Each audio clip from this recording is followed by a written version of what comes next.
सुखदेव जी महाराज व्याख्यान करते हैं, राजन राधा ही कृष्ण है और कृष्ण ही राधा है। राधा कृष्णम स्वरूपाम वे श्री राधा कृष्ण स्वरूपिणम। राधा ही कृष्ण है और कृष्ण ही राधा है। नंद गोपचम गोपम गोविंदम चरणाम्बुजे मम क्षितम पुनम मनीषाम मथुराम्ययुम। अपने अपने गोविंद को वंदन करते हुए समस्त ब्रजवासी अपने अपने धाम को लौट कर गए हैं।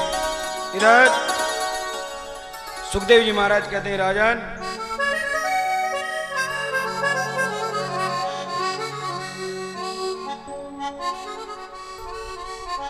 परीक्षित जी महाराज को कहते, परीक्षित तुम बड़े ही भाग्यशाली हो कि तुम्हारा प्रभु से 3 संबंध हैं। परीक्षित ने कहा, गुरुदेव 3 संबंध कौन से? तो सुखदेव जी महाराज कहते हैं, राजन पहला संबंध तो यह है ईश्वर और जीव का संबंध,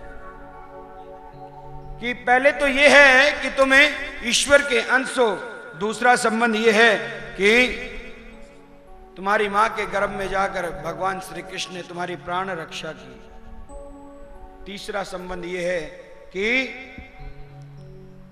तुम्हारी जो दादी सुभद्रा है ना, वो श्री कृष्ण की बहन है। परीक्षित तुम बड़े भागी हो कि तुम्हारे 3 संबंध उस नारायण से हैं। प्रथम संबंध तो यह है कि तुम उसके अंश हो, जिस प्रकार से गोस्वामी तुलसीदास जी महाराज कहते हैं, ईश्वर अंश जीव अविनाशी चेतन अमल सहज सुखरासी सो माया बस भयो गोसाई बंदो कीट मरगट की नाई। सुखदेव जी महाराज व्याख्यान करते हैं, राजन पग पर भगवान श्री कृष्ण अपने पुत्रों को उपदेश देते हैं। आज भगवान श्री कृष्ण ने अपने समस्त पुत्रों को एकत्रित किया और उपदेश देते हैं कि बेटा, रूप का होना, यौवन का होना, संपत्तिवान होना, ये पतन के मार्ग हैं। इसमें जीव को सावधानी से अपना जीवन व्यतीत करना चाहिए। बेटा मैं आप सबको ये बताना चाहता हूं, ये जो संत होते हैं ये मेरा हृदय है। मैं संतों के हृदय में वास करता हूं। संत पूजनीय योग्य होते हैं, संत त्रिकालदर्शी होते हैं। सुखदेव जी महाराज व्याख्यान करते हैं, राजन एक बार प्रभात क्षेत्र में समस्त संतों का समागम हुआ। प्रभात क्षेत्र में एक स्थान है सब ऋषि पिंडार क्षेत्र, जहां पर समस्त संतों का आगमन हुआ। उसमें विश्वामित्र हैं, अस्ति हैं, कवर्ण है, दुर्वासा, भिगुरु, अगिरा, कश्यप, वामदेव, वशिष्ठ, नामदेव, ऐसे ऐसे संत वहां पर एकत्रित हुए। और भगवान श्री कृष्ण के जो पुत्र हैं सांब, वो ऐसे हैं कि उनका स्वरूप ऐसा है, अगर वो स्त्री की साड़ी पहन ले, जनानी साड़ी पहन ले, तो स्त्री का भाव लगे। एक रोज समस्त कृष्ण पुत्रों ने सांब के पेट पर कपड़ा बांधकर और इन संतों के पास में चले गए और जाकर संतों को वंदन किया। संतों ने कहा, ये नई बहू कहां से आई है?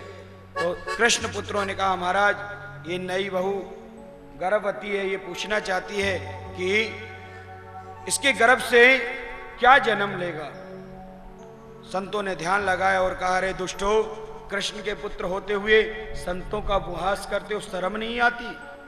जाओ, इसके गर्भ से एक लोह पिंड उत्पन्न होगा जो तुम यदुवंशियों का विनाश करेगा।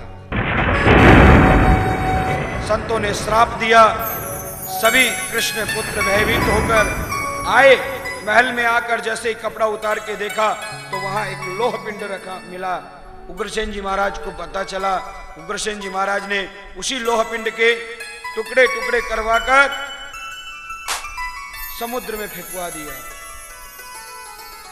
परंतु जिस दिन से द्वारिका को श्राप लगा, यदुवंशियों को श्राप लगा है, उस दिन से वसुदेव जी महाराज के मन में चिंता हो गई। एक रोज वसुदेव जी महाराज अपने कक्ष में बैठे हुए चिंतन कर रहे थे कि नारद जी महाराज का आगमन हुआ। वसुदेव जी महाराज ने नारद को वंदन किया है, चरणों में वंदन किया।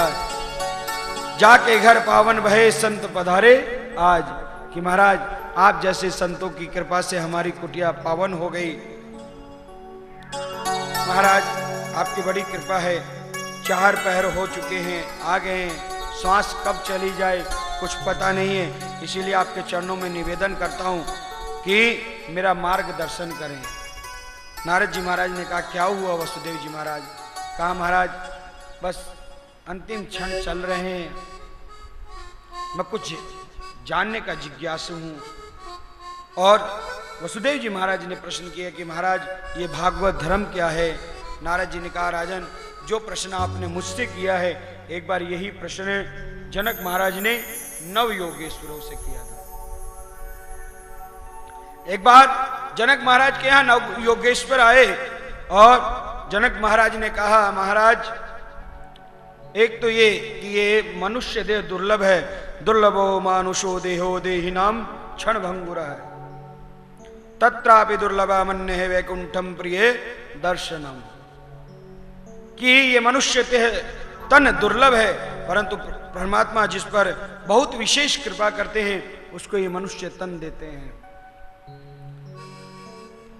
और इसमें भी सबसे बड़ा दुर्लभ है